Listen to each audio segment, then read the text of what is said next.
Good morning students, मैं आपकी नीरा ma'am. आज हम सिविक्स पढ़ेंगे और सिविक्स में हम पढ़ेंगे संविधान क्यों और कैसे। यानी हमारा जो संविधान है वो क्यों और कैसे, यानी संविधान की आवश्यकता क्यों है और वो कैसे बना। बच्चों, मैं सबसे पहले आपसे चैप्टर शुरू करने से पहले बात करूंगी कि आप विद्यालय आते हैं। जब आप विद्यालय आते हैं तो क्या विद्यालय आने का कोई निश्चित समय होता है? क्या निश्चित ड्रेस कोड होती है, टाइम टेबल होता है ना सब चीज़ें। ऐसा तो नहीं कि आप किसी भी ड्रेस में आ जाए या आप किसी भी समय आ जाए या आप किसी भी समय कहने लगे कि मैं ये विषय पढ़ूंगा या पढ़ूंगी। अगर आप सोचो कि अगर एक निश्चित टाइम टेबल ना हो, एक विद्यालय में आने का एक निश्चित समय ना हो, एक ड्रेस कोड ना हो, तो क्या होगा? क्या विद्यालय उतना व्यवस्थित रूप से चल पाएगा? नहीं चल पाएगा ना, अव्यवस्था हो जाएगी। क्योंकि मान लीजिए आप आते हैं 11 बजे और उस समय आप पढ़ना चाहते हैं मैथ, लेकिन विद्यालय में चल रही है उस समय गृह विज्ञान की क्लास, तो आपका आना बेकार रहेगा। या आप आने लगे 3 बजे और छुट्टी हो जाए 2 बजे, तो तब भी आपका आना बेकार रहेगा। तो इसलिए कानून बनाए जाते हैं स्कूल के भी एक सिद्धांत बनाए जाते हैं। अब जैसे स्कूल या विद्यालय के बनाए जाते हैं, ऐसे ही किसी भी देश को चलाने के लिए हमें नियम और कानून बनाने होते हैं। तो अब आपको हम उसका अर्थ बता देते हैं कि संविधान का अर्थ क्या हुआ। संविधान नियमों और कानूनों का एक जीवित दस्तावेज है। ठीक, आपको अब यहाँ पे एक वर्ड आया है जीवित, एक वर्ड आ गया है यहाँ पे जीवित। तो इसका प्रयोग मैंने यहाँ पे क्यों किया? इसका प्रयोग मैंने यहाँ पे इसलिए किया कि मान लीजिए मैं फिर उदाहरण विद्यालय का दे रही हूँ आपको कि हम ड्रेस का कर दे कि हम विद्यालय आने का समय कर दे 7 बजे और उस समय बहुत ज़्यादा ठंड पड़ रही हो।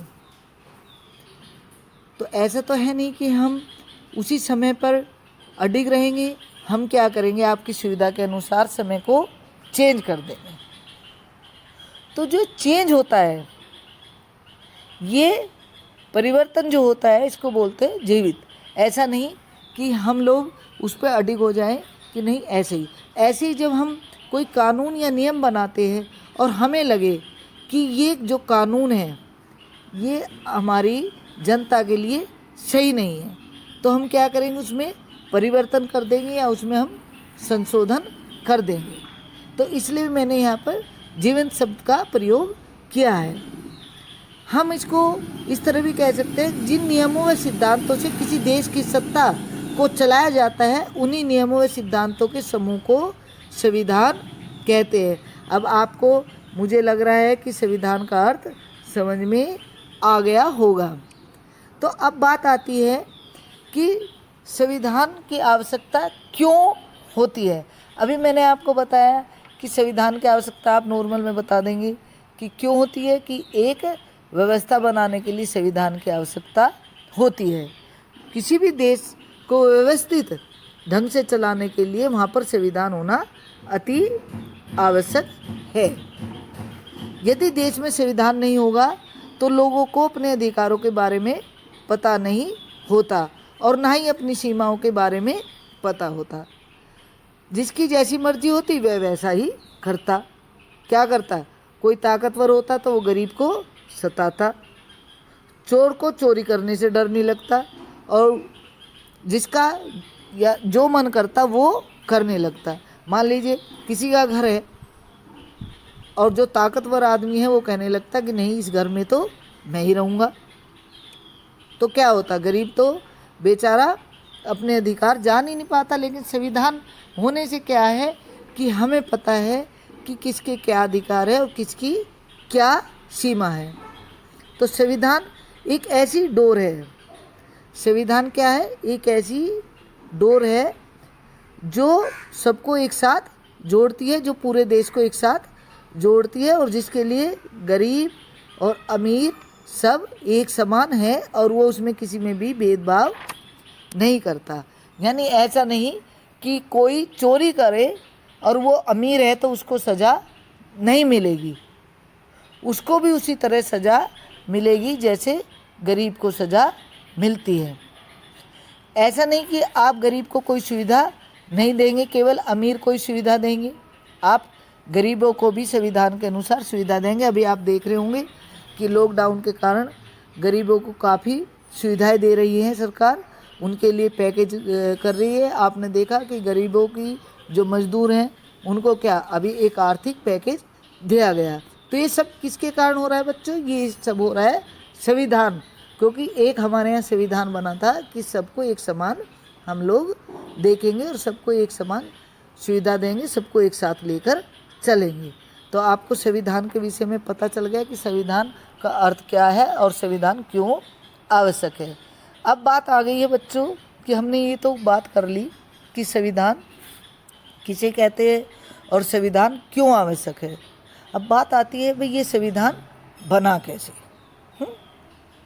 भाई बना कैसे, ये भी तो एक बात है। तो हम अब आज बात करेंगे कि संविधान कैसे बना।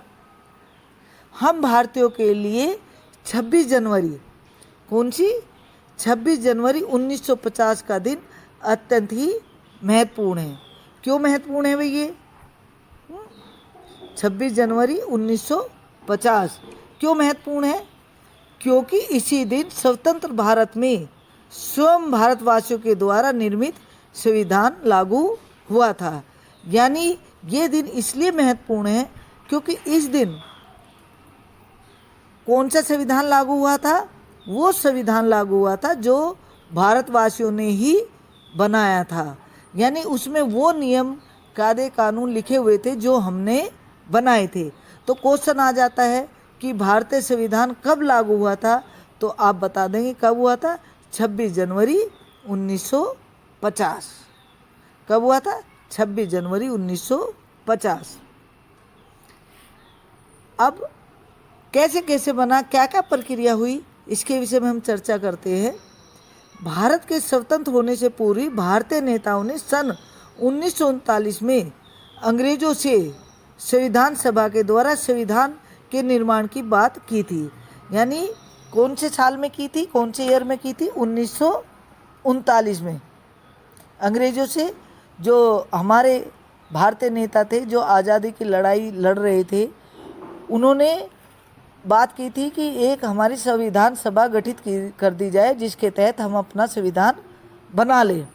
लेकिन उस समय क्या हुआ? उस समय अंग्रेज़ों ने हमारी इस मांग को स्वीकार नहीं किया, उन्होंने इसको क्या किया? अस्वीकार कर दिया। लेकिन कालांतर में 16 मई 1946 को कैबिनेट मिशन की योजना में अंग्रेज़ों द्वारा इस बात पर विचार अवश्य किया कि भारतीयों को अपना संविधान बनाने की स्वतंत्रता अवश्य दी जानी चाहिए। कब विचार किया इस पर? 16 मई 1946 में। किस बात पर विचार किया गया? कि भारतीयों को हमें स्वतंत्रता देनी चाहिए कि वो अपना संविधान बना ले। और इसके पीछे क्या तर्क दिया गया? इसके पीछे तर्क दिया गया कि वे अपनी आवश्यकताओं व परिस्थितियों के अनुसार निर्माण कर सकते हैं। भाई जो भारतीयों की आवश्यकता है वो कौन जान सकता है? भारतवासी ही जान सकते हैं। मान लीजिए हमारा विद्यालय है, हमारा विद्यालय ग्रामीण परिवेश का है और हमारे विद्यालय के कानून कोई अमेरिका वाला बनाने लगे या बॉम्बे वाला बनाने लगे, क्या वो सब चीज़ें यथार्थ में लागू हो पाएंगी? नहीं हो पाएंगी, क्योंकि हमारी परिस्थिति बॉम्बे की परिस्थिति से अलग है। तो ऐसे ही जो भारतवासी थे वो यहाँ की परिस्थिति को, यहाँ के एनवायरनमेंट को, यहाँ की संस्कृति को अच्छी तरह जानते थे। इसलिए अंग्रेज़ों ने सोचा कि इनको इतनी स्वतंत्रता दे देनी चाहिए। इसके लिए क्या किया गया? संविधान सभा के गठन का निर्णय लिया गया। संविधान सभा के गठन का निर्णय लिया गया जिसमें 389 सदस्यों की संख्या निश्चित की गई। अब कई बार प्रश्न आता है कि संविधान सभा में कितने सदस्यों की संख्या थी, तो वो थी 389, जो 10 लाख पर एक प्रतिनिधि प्रक्रिया द्वारा निर्धारित किए गए। यानी क्या निर्णय लिया गया कि 10 लाख पर एक प्रतिनिधि, 10 लाख पर क्या, एक प्रतिनिधि, 10 लाख पर एक प्रतिनिधि चुना जाएगा। और पूरे जो देश को था उसको किसमें, तीन भागों में विभाजित कर दिया गया, उनको 3 वर्गों में विभाजित कर दिया गया। कौन कौन से, सबसे पहले वर्ग के, उसमें रखे गए प्रांत जो है मद्रास, बम्बई, संयुक्त प्रांत, बिहार, मध्य प्रदेश और उड़ीसा, ये उस समय के नाम हैं। और इनको जो जाति है, हमारे धर्म है, उनको भी 3 भागों में बांटा गया, मुस्लिम, सिख और सामान्य। यानी मुस्लिमों का प्रतिनिधित्व हो, सिखों का प्रतिनिधित्व हो और सामान्य जाति का प्रतिनिधित्व हो, इस बात पर वो बनाई गई संविधान सभा में सदस्यों की संख्या। अब मद्रास से कितने लिए गए, सामान्य जाति के 45, कितने लिए गए, सामान्य जाति के 45, ठीक है ना, और मुस्लिम 4, और कुल योग कितने हो गए 49। बम्बई से कितने लिए गए, सामान्य के 19, मुस्लिम 2 और कुल हो गए 21। ऐसे जो संयुक्त प्रांत, वहाँ से कितने लिए गए बच्चों, 47 और मुस्लिम 8, कुल हो गए 55।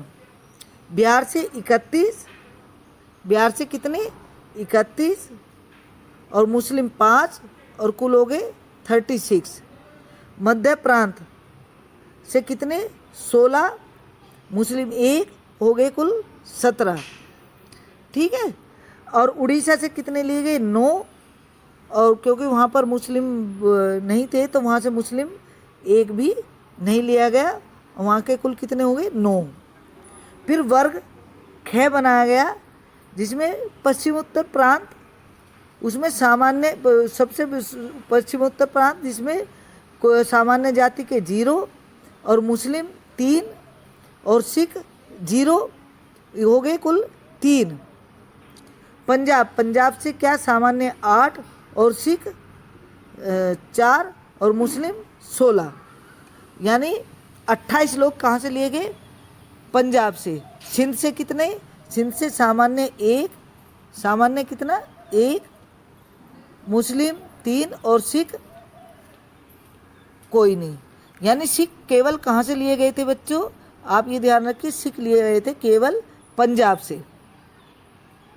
फिर वर्ग गए में बंगाल से 27 सामान्य, 33 मुस्लिम, यानी कुल 60, और असम से 7 और मुस्लिम 3, कुल 10, तो कुल योग कितना हो गया 292।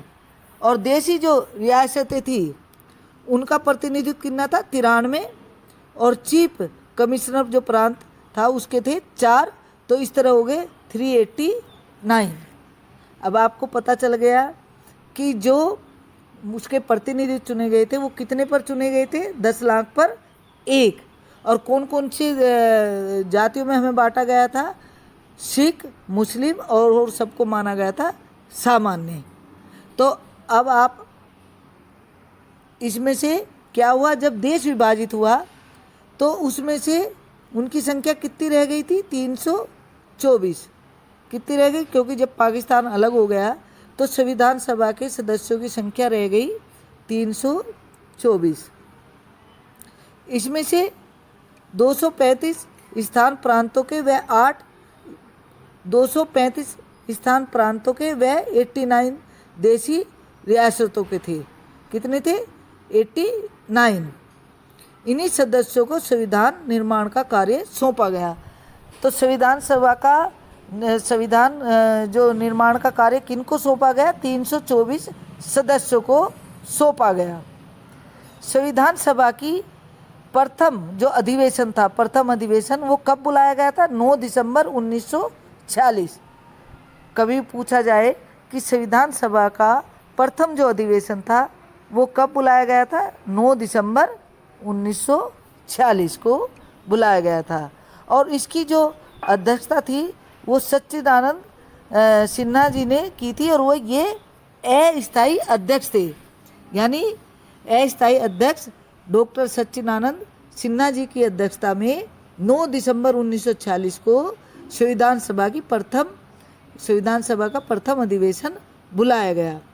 इसमें मुस्लिम लीग के जो सदस्य थे उन्होंने भाग नहीं लिया था। 11 दिसंबर 1946 को डॉक्टर राजेंद्र प्रसाद संविधान सभा के स्थायी सदस्य चुन लिए गए, स्थायी अध्यक्ष चुन लिए गए। यहाँ पे मैंने सदस्य लिखा हुआ है बच्चों, सदस्य नहीं अध्यक्ष है, ठीक है, ये गलत लिखा गया है मुझसे। तो डॉक्टर राजेंद्र प्रसाद उसके स्थायी अध्यक्ष चुने गए। तो आप बता सकते हैं कि राजेंद्र प्रसाद जी कब चुने गए थे स्थायी अध्यक्ष? 11 दिसंबर 1946 को। संविधान सभा के अंतर्गत अनेक समितियां भी बनाई गई। संविधान सभा के अंतर्गत अनेक समितियां भी बनाई गई। कौन कौन सी समितियां बनाई गई? प्रक्रिया समिति, वार्ता समिति, संचालन समिति, अनुवाद समिति, संघ समिति, वित्तीय मामलों की समिति, झंडा समिति, भाषा समिति और प्रारूप समिति। अब यहाँ पे मैंने लास्ट में आपको बताया प्रारूप समिति सबसे महत्वपूर्ण थी, ये प्रारूप समिति। और प्रारूप समिति का काम क्या था? प्रारूप समिति को करना क्या था? संविधान का कैसा प्रारूप हो, ये प्रारूप समिति तय करने का कार्य प्रारूप समिति को दिया गया। और इसके अध्यक्ष कौन थे? डॉक्टर भीमराव अंबेडकर। अब आप जब से सोच रहे होंगे कि भाई संविधान तो डॉक्टर भीमराव अंबेडकर ने बनाया, और मैडम तो बात कर रही हैं डॉक्टर किन की बात कर रही है मैडम तो राजेंद्र प्रसाद जी की बात कर रही है। तो राजेंद्र प्रसाद जी किसके अध्यक्ष थे? राजेंद्र प्रसाद जी अध्यक्ष थे संविधान सभा के, और डॉक्टर भीमराव अंबेडकर अध्यक्ष थे प्रारूप समिति के। अब आपको क्लियर हो गया है कि दोनों अध्यक्ष वो प्रारूप समिति के थे और वो संविधान सभा के थे, ठीक है। और इस संविधान जो प्रारूप समिति थी, इसके महत्वपूर्ण अन्य सदस्य थे श्री के एम मुंशी, श्री टी कृष्ण मचारी, श्री गोपाल स्वामी अय्यर, श्री अलादी कृष्णन अय्यर, सैयद मोहम्मद सादुल्ला खां, श्री माधवराव और श्री डीपी खेतान जी।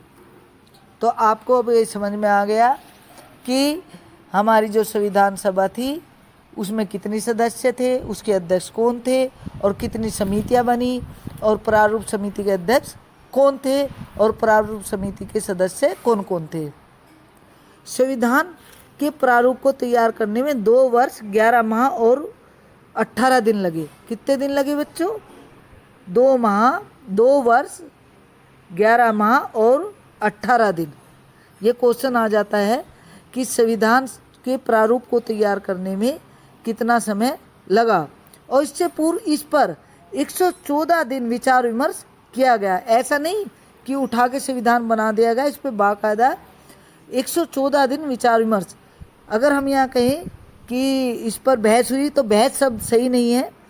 आपस में जो जितने भी इसके संविधान सभा के सदस्य थे और प्रारूप समिति के सदस्य थे, सब ने इस पे विचार विमर्श किया कि क्या क्या चीज़ें निर्धारित किया जाए, कैसे नियम बनाया जाए। सब अपने विचार उसमें रखते थे और उस पर बाकायदा अपने दूसरा पक्ष विचार रखता था। सदस्यों ने कितने वो रखे प्रस्ताव? 7,034। कितने रखे?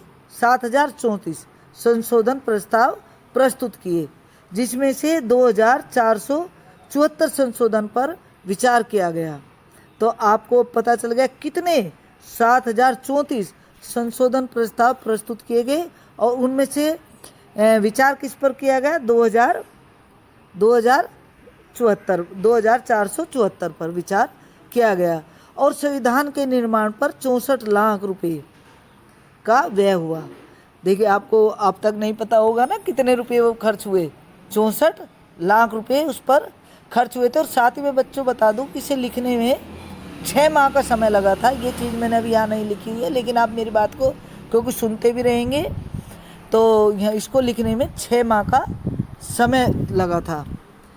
भारतीय संविधान करते समय इस बात का विशेष ध्यान रखा गया कि सरकार लोकतांत्रिक रहे तथा जन कल्याण के लिए प्रतिबद्ध हो। संविधान जब हमने बनाया तो किस बात का विशेष ध्यान रखा कि सरकार लोकतांत्रिक यानी व्यक्तियों की सरकार, लोगों की सरकार हो और जन कल्याण के लिए प्रतिबद्ध हो।